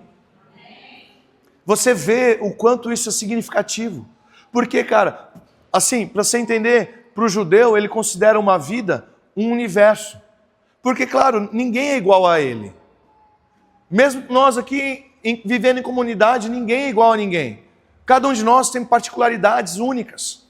Então, de certa forma, existe um universo inteiro aqui. Uma forma de ver as coisas. Um ponto de vista que é único, ainda que a gente compartilhe de um mesmo ideal, mas a forma, o prisma é diferente. Aqui é outro, ali é outro. Então, quando você ganha uma alma, você ganha um universo. Você ganha um mundo inteiro. Aquele mundo, ele é mudado. Quantas pessoas tiveram um mundo mudado por causa do envio? Alguém enviou, alguém foi, alguém enviou. Sabe, Satanás usou esses dois homens para enviar, para disseminar falso testemunho. Eles foram contando para todo mundo que durante a noite eles caíram no sono e vieram os amigos de Jesus e roubaram o corpo. Quando na verdade eles sabiam exatamente o que tinha acontecido.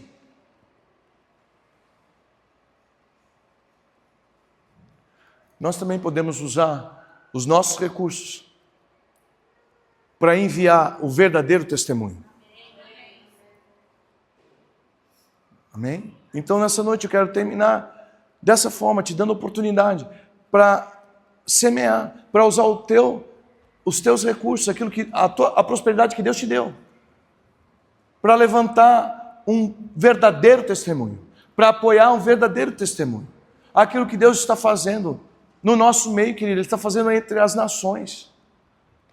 Nós acabamos de voltar de uma nação, de Honduras. Centenas de pessoas, milhares de pessoas foram tocadas com testemunho verdadeiro, fiel.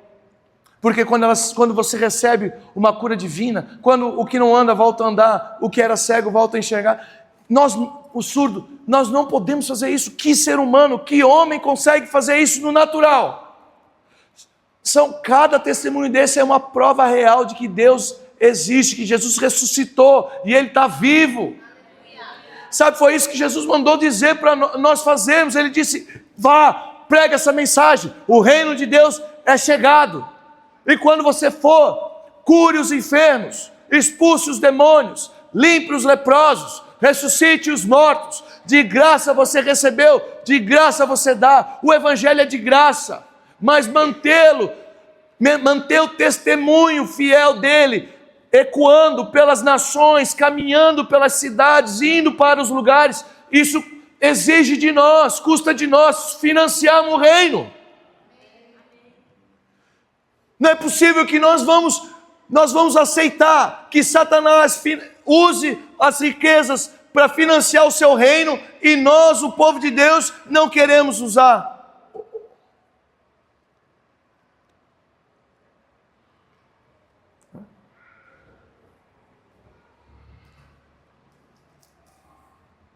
Quando aquela mulher quebrou o vaso de alabastro para ungir Jesus, cara, se você ler a história, você vai ver que não teve outra oportunidade. O único momento que tinha para ungir o corpo de Jesus, porque era uma tradição, quando morria, eles ungiam o corpo. Não existiu essa oportunidade. Quando aquela mulher fez aquilo, quebrou o vaso de alabastro, naquele momento, dentro daquela casa, foi a única e última oportunidade que se teve, porque Jesus estava indo para a morte.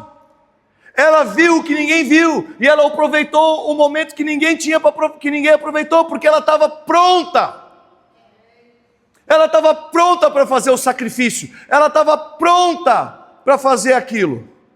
E aí o Evangelho diz que aonde o Evangelho foi pregado, esse testemunho será dado em memória a ela. Olha só, querido, nós estamos agora, nesse momento aqui, falando dela. A palavra está se cumprindo de Jesus a respeito dela aqui em 2026.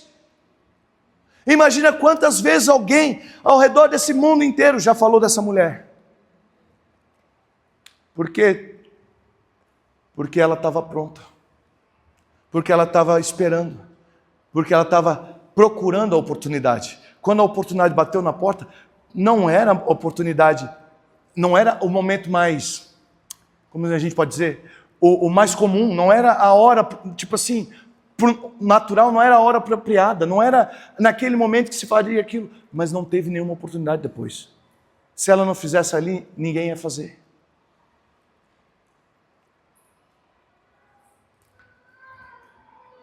Judas falou assim: ai, que desperdício, né? Podia vender tudo isso aqui e dar para os pobres. Não é bonito isso? Não é bonito, gente, não é bonito. Não é bonito que o de Jesus podia dividir com os pobres, o dele não. Não é bonito? Você fala assim, o pastor tem que realmente ajudar, ele tem que realmente investir e tal, né? O dele tem que ser para todo mundo, mas o nosso não, né? Ele tem que dar, eu não. Sempre é bonito quando o outro dá, nunca quando é a gente, né? Bom, esses homens de má fé usaram dinheiro, muito dinheiro, para financiar uma mentira. E essa mentira até hoje causa efeito. Imagina o que nós podemos fazer, o efeito que nós podemos causar. Imagina essas pessoas que nós encontramos lá, essas mães, essas crianças, esses pais, essas igrejas. Daqui 5, 10 anos, eu te digo, porque já faz uns 5 anos que eu vou para essa nação. Eu tenho meu coração quebrado nessa nação. Eu amo Honduras, eu amo aquele povo. Eu já vi quem eles eram e já vi quem eles estão se tornando. Eu sei o efeito do que nós temos feito lá tem causado. Você vê os tradutores, como eles eram. Hoje a gente conhece eles casados. Eles eram solteiros, agora casados. Sabe, o Ravi, a gente está lá, o Ravi, o motorista, para quem vocês não sabem, o Ravi é o chefe dos motoristas. Ele foi ganho em uma das nossas missões para Jesus. Há 20 anos atrás. Os filhos dele nessa missão foram extremamente quebrados no amor de Deus. Nós temos um relacionamento assim de amor, um pelo outro. Lá em Honduras, sempre que eu vou para lá, eu espero ver ele. E a gente senta, a gente conversa, ele paga café para mim, eu pago café para ele. Nós, como família em Cristo. A gente se preocupa, a gente está falando lá, o Doug e a Kátia, a gente está falando, vamos trazer eles para cá, para o Brasil, para uma missão no Brasil. Enfim, então, imagina se a gente tem o que nós podemos, a consequência de um testemunho fiel, correto de Deus. Imagina se a gente usar o nosso recurso para isso. Se o inimigo pode usar o recurso para produzir falso testemunho, nós não deveríamos usar para produzir o verdadeiro? E cada um conforme a sua capacidade, cada um conforme aquilo que Jesus propõe no seu coração. Simplesmente assim. Para uns, o que é muito, para outros não é nada. O que é nada para uns é muito para outros. Quem determina o que é muito é o teu coração e Deus. É o teu coração e Deus. Eu recebi oferta já, uma das maiores ofertas que eu recebi foi de uma igrejinha bem pequenininha. Eles me deram R$200, mas eu sei que aqueles R$200 significou muito para eles. Eu chorei quando eu abri o envelope.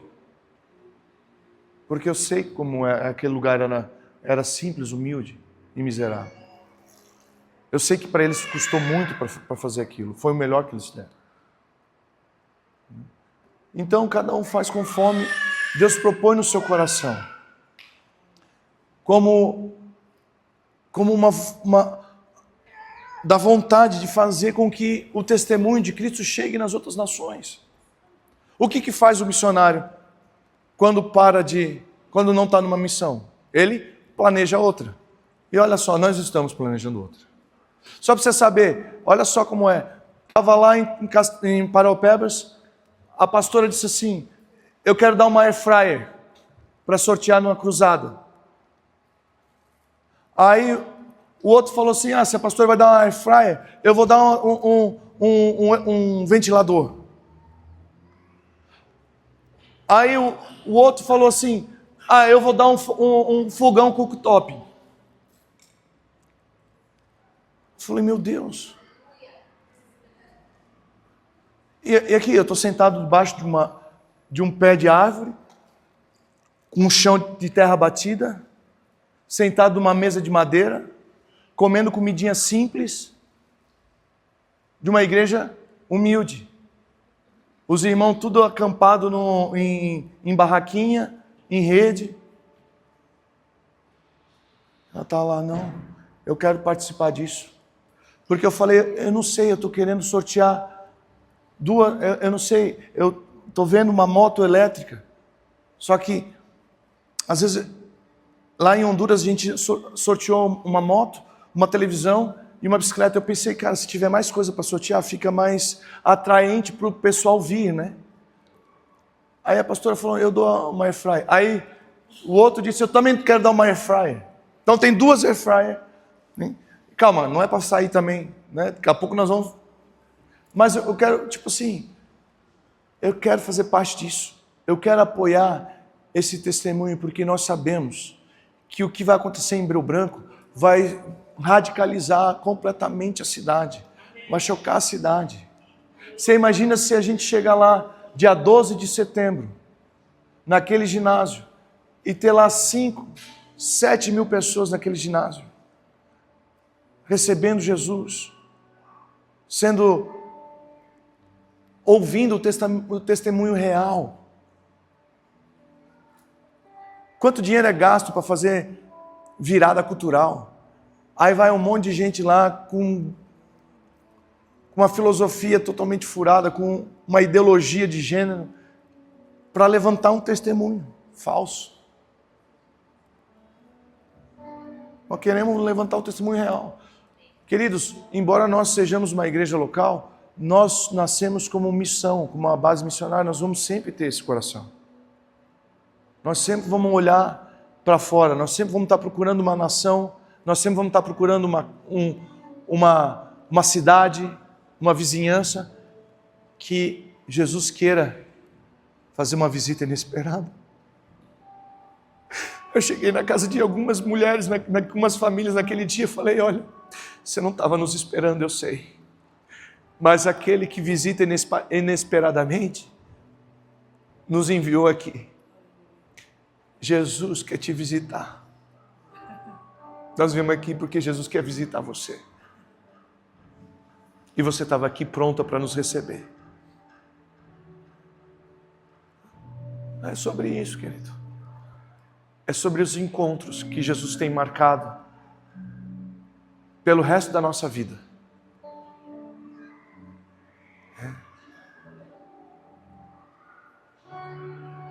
E essa igreja, você faz parte de algo especial nessa terra.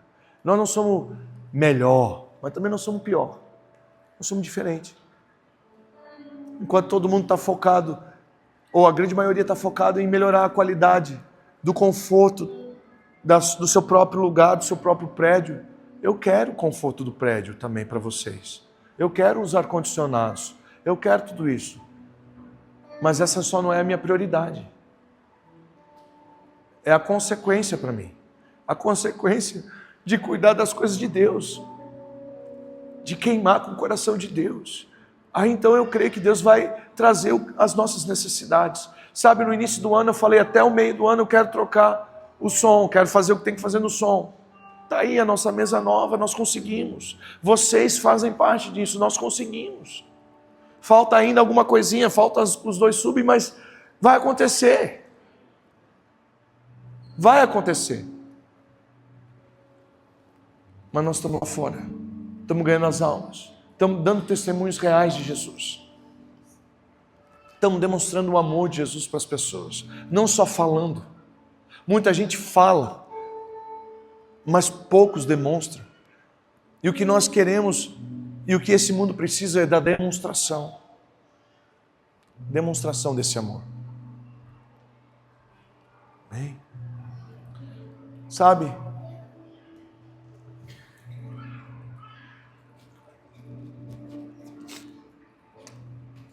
Faça aquilo que Deus mandar você fazer. Nada mais, nada menos, nada além. Só faz aquilo que Jesus falar para você fazer. Eu tenho certeza que Ele nunca vai te pedir para fazer algo que Ele não tem em mente algo melhor para você. Ele nunca desaponta. Ele nunca me deixa desapontado.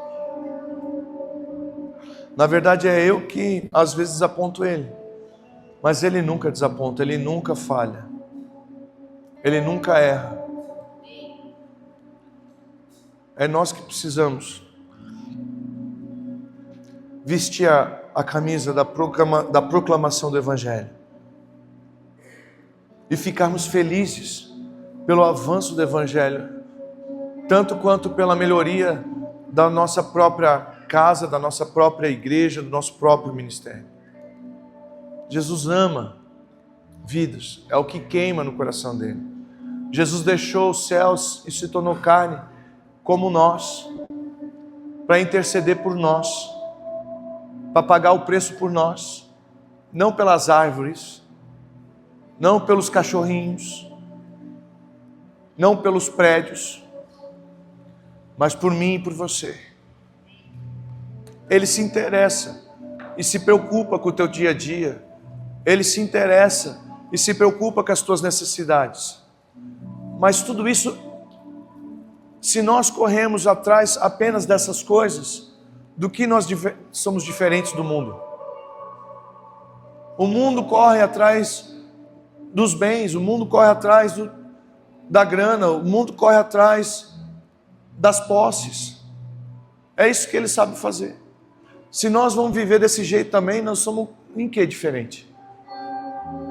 Agora, quando a gente busca em primeiro lugar o reino de Deus e a sua justiça